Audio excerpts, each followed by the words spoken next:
Estava falando isso ontem, né? A Marília falou, tô pessimista, né? Eu falei assim, pô, no Brasil é o seguinte, ou você tá pessimista ou você tá mal informado. Então é mais ou menos por aí, né? Amor, uma coisa que eu não sei, né? Fazendo um paralelo com a Argentina. A Argentina tinha um teto de gasto?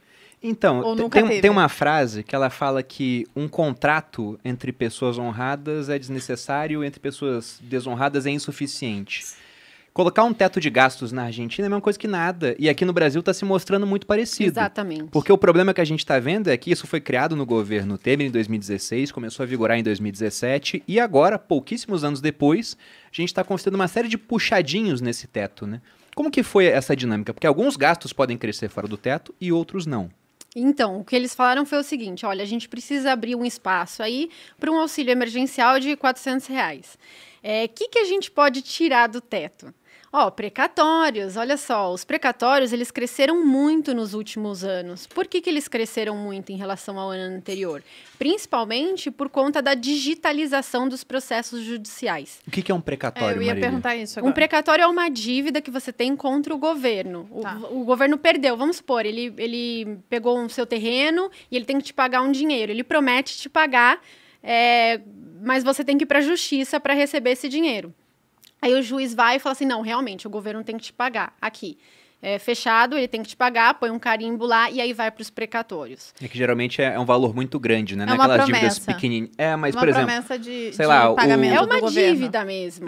vamos colocar assim, em São Paulo, a prefeitura fez algum tipo de obra, o Estado prejudicou muito o comércio de alguém. O cara vai lá, processa e ele ganha 1 milhão. Não é um dinheiro que eles têm para pagar na hora. Então eles falam, devo, não nego, Pago quando puder. pago quando puder. Toma aqui o seu papel que fala isso. Exatamente. Entendi.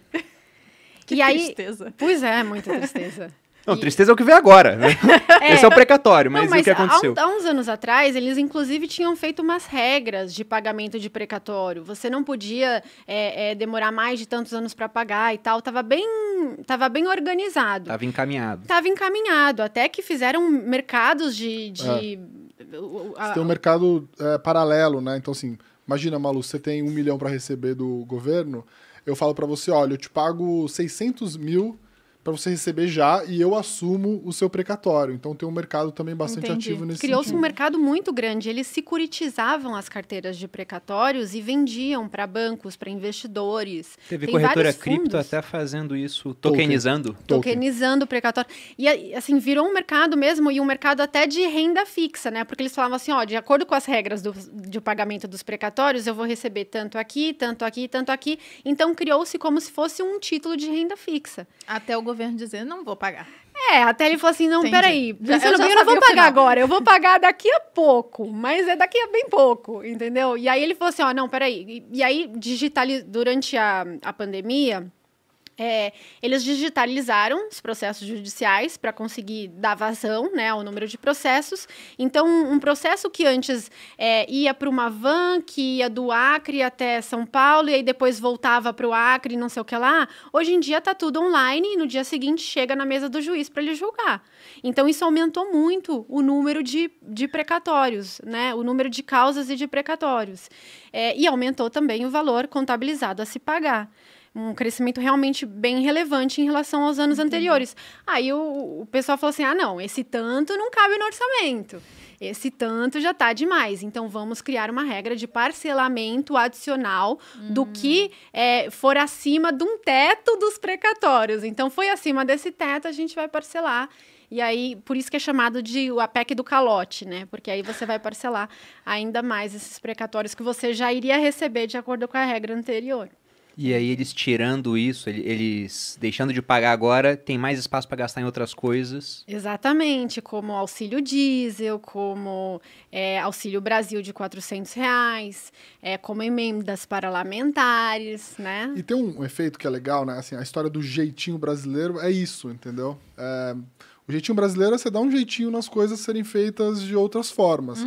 Pensa que quando o investidor institucional o investidor estrangeiro põe o dinheiro no Brasil, está comprando a taxa de juros do país, está financiando o país, e ele vê que o governo começa a dar jeitinhos nas coisas, ele fala assim, cara, como que eu vou investir, dar o dinheiro para esse governo Você não tem se eu não tenho certeza se perspectiva de amanhã nada. vai vir um cara maluco, o ano que vem, by the way, né? Vai vir um cara maluco e vai falar assim, o governo passado não presta para nada, eu sei como conduzir esse país, eu vou resolver o problema da população carente e tudo mais, eu vou rasgar todos esses contratos que foram feitos no governo anterior. Então, esse é o problema que a gente convive aqui a cada 4 anos, mas não só isso, né? Assim, acho que às vezes o governo muda de lado, mas assim, a gente cai sempre nessa armadilha, né, de tentar dar um jeitinho. Isso, para investimento ou para atrair investimento externo, ele é muito complicado. Assim, pensa o seguinte, você é um ET no mundo, você caiu, você tem 1 milhão de ET Coins, aí você fala assim, eu posso investir no mundo inteiro. Não vai ser Não, eu vou investir no Brasil. Não vai ser Eu vou investir no Brasil. Colocaram droga na bebida do ET, só pode ser. Então, assim, o Brasil tem 3% da população do mundo, 2% da economia do mundo e 1% do mercado de capitais do mundo. E 90% das trabalhistas do mundo também. Né? Exatamente. Então, assim, acho que é por isso que o Brasil é o país do futuro também. Tem um pouco disso daí, entendeu? Então, a instabilidade política é muito grande, né? Não só do que a gente vê na mídia e tudo mais, mas assim, dessas coisas que acontecem de a gente estar sempre furando as contas, dando um jeito, e isso para a estabilidade de investimentos é muito complicado, né?